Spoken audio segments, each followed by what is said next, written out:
ओम श्री परमात्मने नमः। नेहाभिक्रमन् शोऽस्ति प्रत्यवायो न विद्यते स्वल्पमप्यस्य धर्मस्य त्रायते महतो भयात्। इस संबुद्धि का केवल आरंभ ही हो जाए तो उस आरंभ का भी नाश नहीं होता। मन में समता प्राप्त करने की जो लालसा उत्कंठा लगी है, यही इस समता का आरंभ होना है। इस आरंभ का कभी अभाव नहीं होता, क्योंकि सत्य वस्तु की लालसा भी सत्य ही होती है। यहाँ यह कहने का तात्पर्य है कि इस मनुष्य लोक में यह मनुष्य ही इस संबुद्धि को प्राप्त करने का अधिकारी है। मनुष्य के सिवाय दूसरी सभी भोग योनियां हैं, अतः उन योनियों में विषमता का नाश करने का अवसर नहीं है, क्योंकि भोग राग द्वेष पूर्वक ही होते हैं। यदि राग द्वेष ना हो तो भोग होगा ही नहीं, प्रत्युत साधन ही होगा। सकाम भाव पूर्वक किए गए कर्मों में अगर मंत्र उच्चारण, यज्ञ विधि आदि में कोई कमी रह जाए तो उसका उल्ट फल मिल जाता है। जैसे कोई पुत्र प्राप्ति के लिए पुत्रेष्टि यज्ञ करता है तो उसमें विधि की त्रुटि हो जाने से पुत्र का होना तो दूर रहा, घर में किसी की मृत्यु हो जाती है, अथवा विधि की कमी रहने से इतना उल्टा फल ना भी हो तो भी पुत्र पूर्ण अंगों के साथ नहीं जन्मता। परंतु जो मनुष्य इस संबुद्धि को अपने अनुष्ठान में लाने का प्रयत्न करता है, उसके प्रयत्न का अनुष्ठान कभी भी उल्टा फल नहीं होता, कारण कि उसके अनुष्ठान में फल की इच्छा नहीं होती। जब तक फलेच्छा रहती है तब तक समता नहीं आती, और समता आने पर फलेच्छा नहीं रहती। अतः उसके अनुष्ठान का विपरीत फल होता ही नहीं, होना संभव ही नहीं। विपरीत फल क्या है? संसार में विषमता का होना ही विपरीत फल है। सांसारिक किसी कार्य में राग होना और किसी कार्य में द्वेष होना ही विषमता है, और इसी विषमता से जन्म मरण रूप बंधन होता है। परंतु मनुष्य में जब समता आती है तब राग द्वेष नहीं रहते, और राग द्वेष के ना रहने से विषमता नहीं रहती, तो फिर उसका विपरीत फल होने का कोई कारण ही नहीं है। इस संबुद्धि रूप धर्म का थोड़ा सा भी अनुष्ठान हो जाए, थोड़ी सी भी समता जीवन में आचरण में आ जाए, तो ये जन्म मरण रूप महान भय से रक्षा कर लेता है।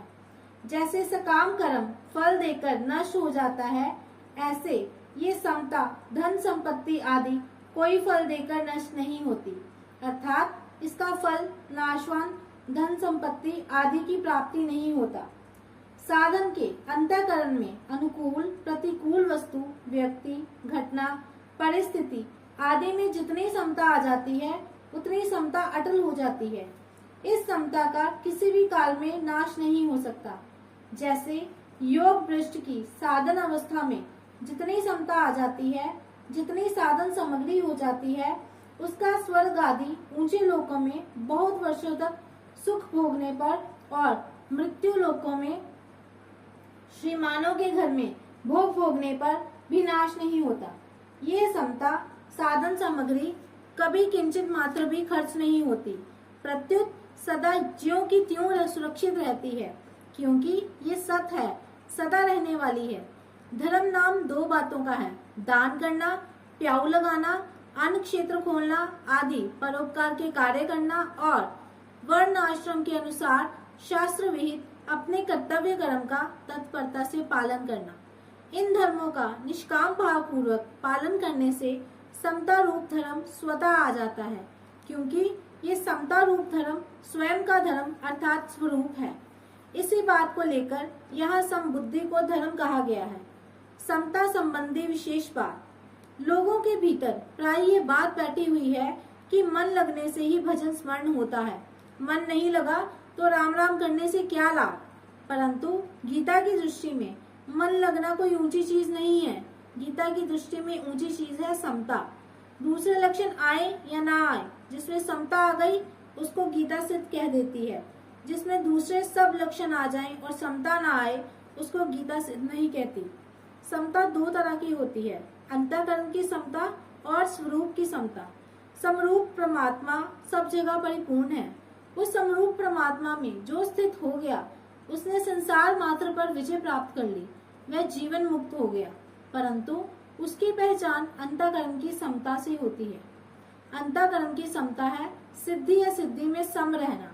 प्रशंसा हो जाए या निंदा हो जाए, कार्य सफल हो जाए या असफल हो जाए, लाखों रुपए आ जाए या लाखों रुपए चले जाएं, पर उससे अंतःकरण में कोई हलचल ना हो, सुख दुख हर्ष शोक आदि ना हो, इस समता का कभी नाश नहीं होता।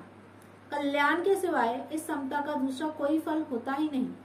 मनुष्य तप दान तीर्थ व्रत आदि कोई भी पुण्य कर्म करे वह फल देकर नष्ट हो जाता है, परंतु साधन करते करते अंतःकरण में थोड़ी भी समता आ जाए तो वह नष्ट नहीं होती, प्रत्युत कल्याण कर देती है।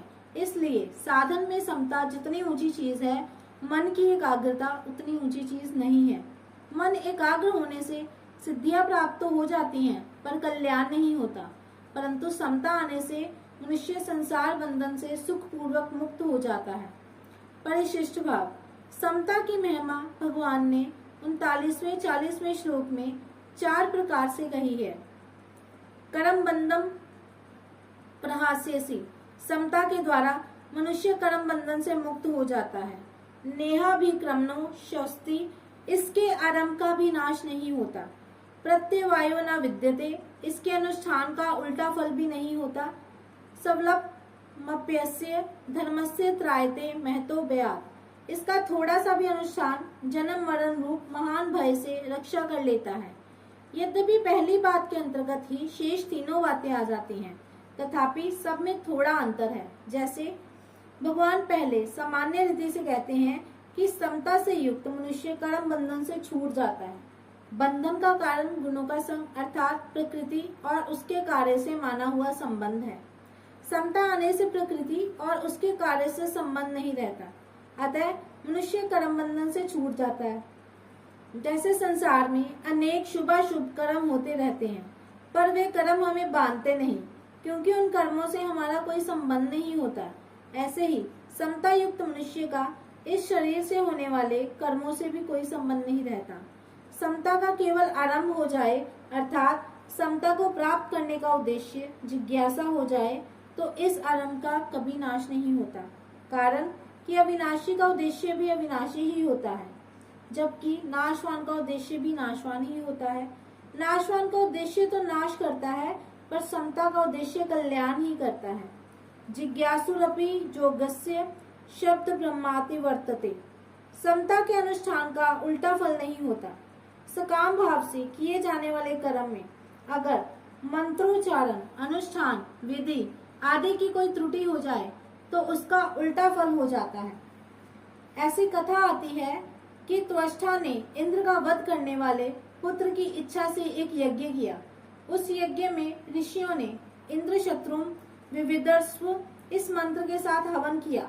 इंद्र शत्रु शब्द में यदि षष्ठी तत्पुरुष समास हो तो इसका अर्थ होगा इंद्रस्य शत्रु, और यदि बहुव्रीहि समास हो तो इसका अर्थ होगा इंद्र शत्रु से। समास में भेद होने से स्वर में भी भेद हो जाता है, अतः षष्ठी तत्पुरुष समास वाले इंद्र शत्रु शब्द का उच्चारण अंत्योदात होगा, अर्थात अंतिम अक्षर त्रु का उच्चारण उदात स्वर से होगा, और बहुव्रीहि समास वाले इंद्र शत्रु शब्द का उच्चारण आधोदात होगा, अर्थात प्रथम अक्षर ई का उच्चारण उदात स्वर से होगा। ऋषियों का उद्देश्य तो षष्ठी तत्पुरुष समास वाले इंद्र शत्रु शब्द का अंत्योदात उच्चारण करना था, पर उन्होंने इसका आधोदात उच्चारण कर दिया। इस प्रकार स्वर भेद हो जाने से मंत्रोच्चारण का फल उल्टा हो गया, जिससे इंद्र ही त्वष्टा के पुत्र का वध करने वाला हो गया। इसलिए कहा गया है मंत्रोहीन सव्रतो वर्णतो वा मिथ्य प्रयुक्तो न तत्तमर्थः स वाग व्रजो यजमानम हीनस्ति यथेन्द्रस्तु स्वरतो प्राधार। परंतु जितनी समता अनुष्ठान में जीवन में आ गई है, उसमें अगर व्यवहार आदि की कोई भूल हो जाए, सावधानी में कोई कमी रह जाए, तो उसका उल्टा फल नहीं होता। जैसे कोई हमारे यहाँ नौकरी करता हो और अंधेरे में लालटेन जलाते समय कभी उसके हाथ से लालटेन गिरकर टूट जाए तो हम उस पर नाराज होते हैं, पर उस समय जो हमारा मित्र हो, जो हमारे से कभी कुछ चाहता नहीं, उसके हाथ से लालटेन गिरकर टूट जाए तो हम उस पर नाराज नहीं होते, प्रत्युत कहते हैं कि हमारे हाथ से भी तो वस्तु टूट जाती है, तुम्हारे हाथ से टूट गई तो क्या हुआ, कोई बात नहीं। अतः जो सकाम भाव से कर्म करता है उसके कर्म का तो उल्टा फल हो सकता है, पर जो किसी प्रकार का फल चाहता ही नहीं उसके अनुष्ठान का उल्टा फल कैसे हो सकता है, मतलब नहीं हो सकता। समता का थोड़ा सा भी अनुष्ठान हो जाए, थोड़ा सा भी समता का भाव बन जाए तो वह जन्म मरण रूप महान भय से रक्षा कर लेता है, अर्थात कल्याण कर देता है। जैसे सकाम कर्म फल देकर नष्ट हो जाता है, ऐसे ही थोड़ी सी भी समता फल देकर नष्ट नहीं होती, प्रत्युत इसका उपयोग केवल कल्याण में ही होता है। यज्ञ, दान, तप आदि शुभ कर्म आदि सकाम भाव से किए जाएं तो उनका नाशवान फल होता है, और यदि निष्काम भाव से किए जाएं तो उसका अविनाशी फल होता है। इस प्रकार यज्ञ, दान, तप आदि शुभ कर्मों के तो दो दो फल हो सकते हैं, पर समता का एक ही फल कल्याण होता है। जैसे कोई मुसाफिर चलते चलते रास्ते में रुक जाए अथवा सो जाए, तो वह यहाँ से चला था वहां पुण्य लौटकर नहीं चला जाता, प्रत्युत यहाँ तक वह पहुंच गया, वहां तक का रास्ता तो कट ही गया। ऐसे ही जितनी समता जीवन में आ गई उसका नाश कभी नहीं होता। निष्काम भाव थोड़ा होते हुए भी सत्य है और भय महान होते हुए भी असत्य है। जैसे मन भर रुई हो तो उसको जलाने के लिए मन भर अग्नि की जरूरत नहीं है। रुई एक मन हो या 100 मन, उसको जलाने के लिए एक दिया स्लाई पर्याप्त है। एक दिया स्लाई लगाते ही वह रुई खुद दिया स्लाई अर्थात अग्नि बन जाएगी। रुई खुद दिया स्लाई की मदद करेगी, अग्नि रुई के साथ नहीं रहेगी। प्रत्युत रुई खुद ज्वलनशील होने के कारण अग्नि के साथ हो जाएगी। इसी तरह असंगता आग है और संसार रुई है। संसार से असंग होते ही संसार अपने आप नष्ट हो जाएगा, क्योंकि मूल में संसार की सत्ता ना होने से उससे कभी संग हुआ ही नहीं। थोड़े से थोड़ा त्याग भी सत है और बड़ी से बड़ी क्रिया भी असत है। क्रिया का तो अंत होता है पर त्याग अनंत होता है। इसलिए यज्ञ, ध्यान, तप आदि क्रियाएं तो फल देकर नष्ट हो जाती हैं, पर त्याग कभी नष्ट नहीं होता। एक अहम के त्याग से अनंत सृष्टि का त्याग हो जाता है, क्योंकि अहम ने ही संपूर्ण जगत को धारण कर रखा है। जैसे कितनी ही घास हो, क्या अग्नि के सामने टिक सकती है? कितना ही अंधेरा हो, क्या प्रकाश के सामने टिक सकता है? अंधेरे और प्रकाश में लड़ाई हो जाए तो क्या अंधेरा जीत जाएगा? ऐसे ही अज्ञान और ज्ञान की लड़ाई हो जाए तो क्या अज्ञान जीत जाएगा? महान से महान भय क्या अभय के सामने टिक सकता है? समता थोड़ी हो तो भी बुरी है और भय महान हो तो भी अधूरा है। स्वल्प समता भी महान है क्योंकि वह सच्ची है, और महान भय भी स्वल्प है क्योंकि वह कच्चा है। समता को, निष्काम भाव को स्वल्प कहने का क्या तात्पर्य है? निष्काम भाव तो महान है, पर हमारी समझ में, हमारे अनुभव में थोड़ा आने से इसको स्वल्प कहा दिया है। वास्तव में समझ थोड़ी हुई, समता थोड़ी नहीं हुई। उधर हमारी दृष्टि कम गई है तो हमारी दृष्टि में कमी है, तत्व में कमी नहीं है। इसी तरह हमने असत को ज्यादा आदर दे दिया तो असत महान नहीं हुआ, प्रत्युत हमारा आदर महान हुआ।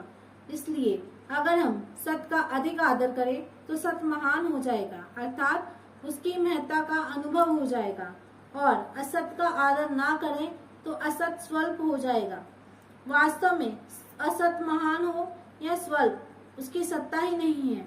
नास्तो विद्यते भाव है, और सत महान हो या स्वल्प, उसकी सत्ता नित्य निरंतर विद्यमान है। ना भावो विद्यते सता।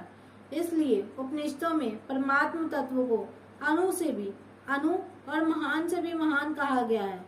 अणोरणीयान महतो महियान। जय श्री कृष्ण।